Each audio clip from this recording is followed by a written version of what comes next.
2016-17 ബജറ്റില് doctor Thomas Isaac ഒരു scheme കൊണ്ടുവന്നു. എന്തായിരുന്നു ആ സ്കീം? 1,00,000 മുളം തൈകൾ വച്ചു പിടിപ്പിക്കും.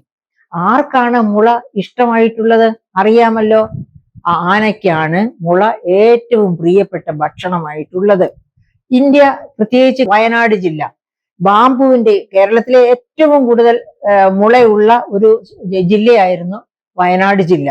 അപ്പൊ വയനാട് ജില്ലയുടെ, ഞാൻ നേരത്തെ തന്നെ സൂചിപ്പിച്ചു, വയനാട് കോൺസ്റ്റിറ്റ്യുവൻസിയുടെ ഭാഗമാണ് നിലമ്പൂർ എന്ന്. അപ്പൊ വയനാട് കോൺസ്റ്റിറ്റ്യുവൻസി നിന്നുള്ള മുളയായിരുന്നു മാവൂർ റയൺസിന്റെ റോ മെറ്റീരിയൽ. ആ മാവൂർ റയൺസ് വളരെ ലാഭകരമായി ദശാബ്ദങ്ങളോളം കോഴിക്കോട് പ്രവർത്തിച്ചു. മുളയെല്ലാം വെട്ടി ഉപയോഗിച്ച് തീർന്നു. മുള വച്ച് പിടിപ്പിക്കുന്നതില് ഒരു ഗവൺമെന്റും, അതായത് ഏത് LDF ഗവൺമെന്റ് ശ്രമിച്ചില്ല, UDF ഗവൺമെന്റ് ശ്രമിച്ചില്ല.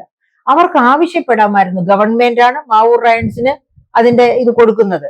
അങ്ങനെ കൊടുക്കുമ്പോൾ തന്നെ വെട്ടുന്ന മുളയ്ക്ക് പകരം മുള വെച്ച് പിടിപ്പിക്കണം എന്ന ഒരു ഉപാധി കൂടി അതിന്റെ കൂടെ വെക്കണമായിരുന്നു.